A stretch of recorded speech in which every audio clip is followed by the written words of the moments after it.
दिया, वो अभी नहीं बोली है, जब वो बोलेगी तो तू भी डोलेगी। अभी काहे बोली?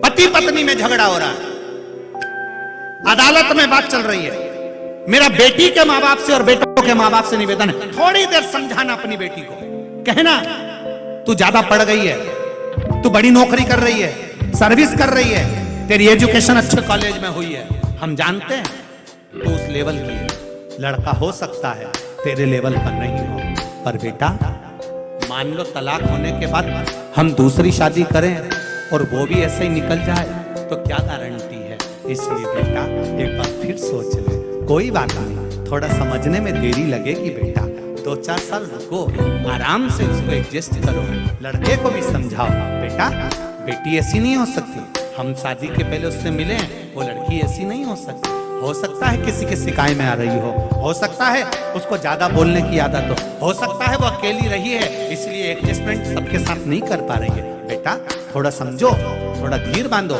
दोनों को समझाना हमारी जिंदगी का एक आनंद होगा। पर हम क्या करते हैं, जितना बन सकता उतनी और मिर्ची छोड़ देते हैं, और जहर झोंक झोंक कर पूरे परिवार को तहस नहस कर देते हैं। आज के जमाने में 50% शादियां सही चल रही है और 50% शादियां अदालत में चल रही है आज के समय।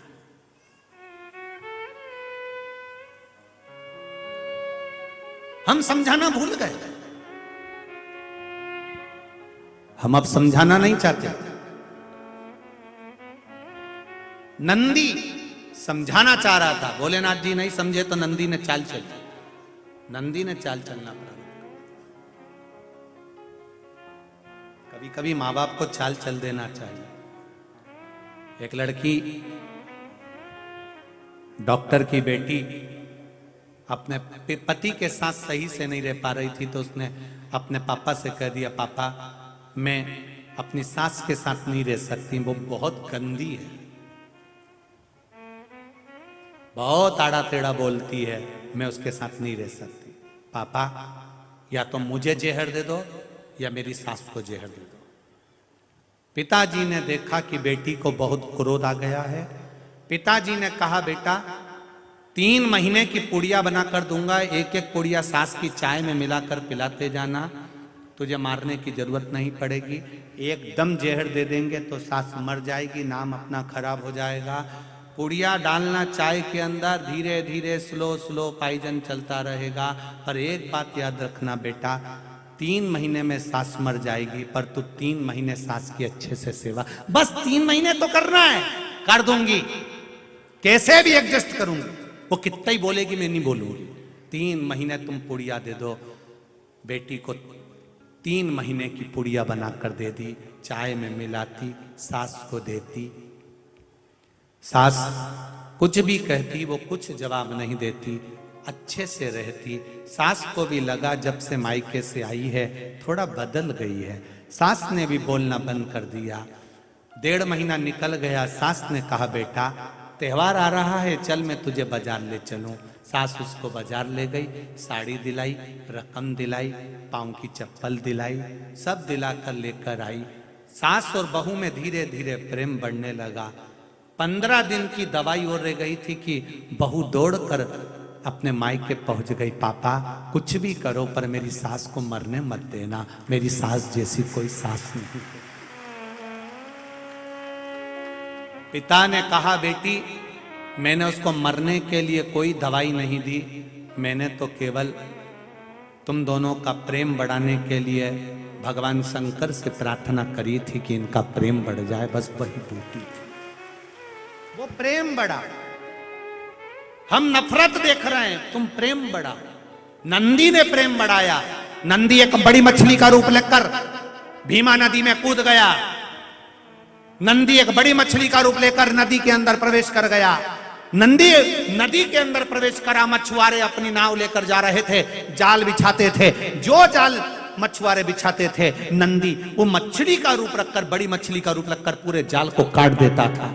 नाव को पलट देता था। कई मछुआरे मरने लगे, जाल कटने लगे, सब तरह हाहाकार मचने लगा। सारे मछुआरे चिल्लाने लगे, हमारी नाव पलट रही है, जाल काटे जा रहे हैं। एक मछली नदी के अंदर आ गई जो सही नहीं है, करे क्या? सबने सरदार से कहा।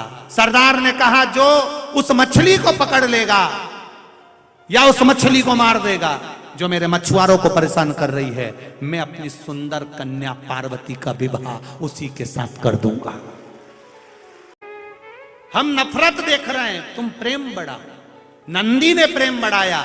नंदी एक बड़ी मछली का रूप लेकर भीमा नदी में कूद गया। नंदी एक बड़ी मछली का रूप लेकर नदी के अंदर प्रवेश कर गया। नंदी नदी के अंदर प्रवेश करा। मछुआरे अपनी नाव लेकर जा रहे थे, जाल बिछाते थे। जो जाल मछुआरे बिछाते थे, नंदी वो मछली का रूप रखकर, बड़ी मछली का रूप रखकर पूरे जाल को काट देता था, नाव को पलट देता था। कई मछुआरे मरने लगे, जाल कटने लगे, सब तरह हाहाकार मचने लगा। सारे मछुआरे चिल्लाने लगे, हमारी नाव पलट रही है, जाल काटे जा रहे हैं। एक मछली नदी के अंदर आ गई जो सही नहीं है, करे क्या? सबने सरदार से कहा। सरदार ने कहा जो उस मछली को पकड़ लेगा या उस मछली को मार देगा जो मेरे मछुआरों को परेशान कर रही है, मैं अपनी सुंदर कन्या पार्वती का विवाह उसी के साथ कर दूंगा। दिया वो अभी नहीं बोली है, जब वो बोलेगी तो तू भी डोलेगी। अभी काहे बोली?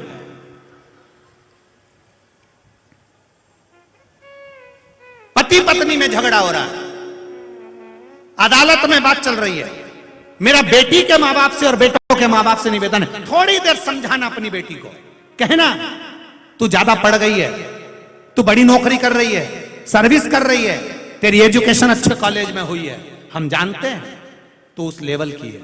लड़का हो सकता है तेरे लेवल का नहीं हो, पर बेटा मान लो तलाक होने के बाद हम दूसरी शादी करें और वो भी ऐसे ही निकल जाए तो क्या गारंटी है? इसलिए बेटा एक बार फिर सोच ले। कोई बात नहीं, थोड़ा समझने में देरी लगेगी बेटा, 2-4 साल रुको, आराम से उसको एडजस्ट करो। लड़के को भी समझाओ, बेटा बेटी ऐसी नहीं हो सकती, हम शादी के पहले उससे मिले, वो लड़की ऐसी नहीं हो सकती। हो सकता है किसी के शिकायत में आ रही हो सकता है उसको ज्यादा बोलने की आदत हो सकता है वो अकेली रही है इसलिए एडजस्टमेंट सबके साथ नहीं कर पा रही है। बेटा थोड़ा समझो, थोड़ा धीर बांधो। दोनों को समझाना हमारी जिंदगी का एक आनंद होगा, पर हम क्या करते हैं, जितना बन सकता उतनी और मिर्ची झोंक देते हैं, और जहर और जहर और जहर झोंक झोंक कर पूरे परिवार को तहस नहस कर देते हैं। आज के जमाने में 50% शादियां सही चल रही है और 50% शादियां अदालत में चल रही है आज के समय।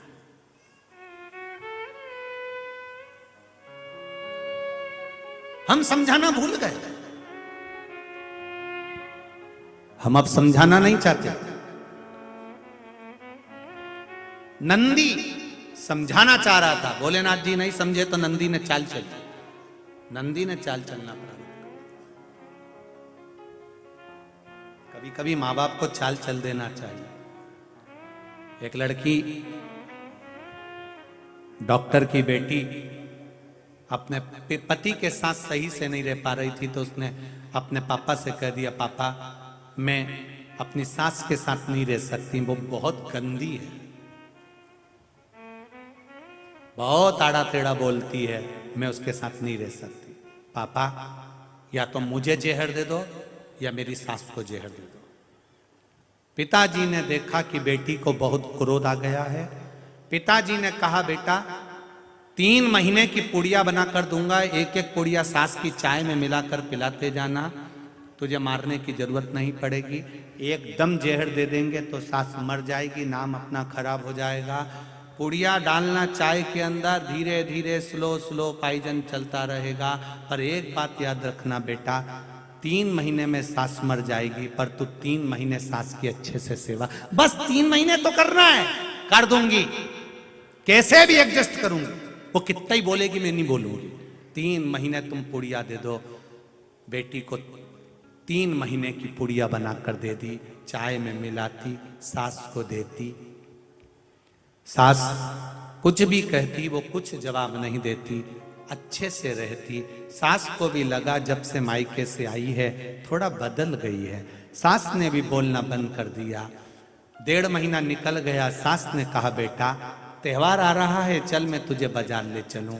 सास उसको बाजार ले गई, साड़ी दिलाई, रकम दिलाई, पाँव की चप्पल दिलाई, सब दिलाकर लेकर आई। सास और बहू में धीरे धीरे प्रेम बढ़ने लगा। 15 दिन की दवाई और रह गई थी कि बहू दौड़कर अपने मायके पहुंच गई। पापा कुछ भी करो पर मेरी सास को मरने मत देना, मेरी सास जैसी कोई सास नहीं। पिता ने कहा बेटी मैंने उसको मरने के लिए कोई दवाई नहीं दी, मैंने तो केवल तुम दोनों का प्रेम बढ़ाने के लिए भगवान शंकर से प्रार्थना करी थी कि इनका प्रेम बढ़ जाए, बस वही ड्यूटी थी। वो प्रेम बढ़ा। हम नफरत देख रहे हैं, तुम प्रेम बढ़ा। नंदी ने प्रेम बढ़ाया। नंदी एक बड़ी मछली का रूप लेकर भीमा नदी में कूद गया। नंदी एक बड़ी मछली का रूप लेकर नदी के अंदर प्रवेश कर गया। नंदी नदी के अंदर प्रवेश करा। मछुआरे अपनी नाव लेकर जा रहे थे, जाल बिछाते थे। जो जाल मछुआरे बिछाते थे, नंदी वो मछली का रूप रखकर, बड़ी मछली का रूप रखकर पूरे जाल को काट देता था, नाव को पलट देता था। कई मछुआरे मरने लगे, जाल कटने लगे, सब तरह हाहाकार मचने लगा। सारे मछुआरे चिल्लाने लगे हमारी नाव पलट रही है, जाल काटे जा रहे हैं। एक मछली नदी के अंदर आ गई जो सही नहीं है, करे क्या? सबने सरदार से कहा। सरदार ने कहा जो उस मछली को पकड़ लेगा या उस मछली को मार देगा जो मेरे मछुआरों को परेशान कर रही है, मैं अपनी सुंदर कन्या पार्वती का विवाह उसी के साथ कर दूंगा।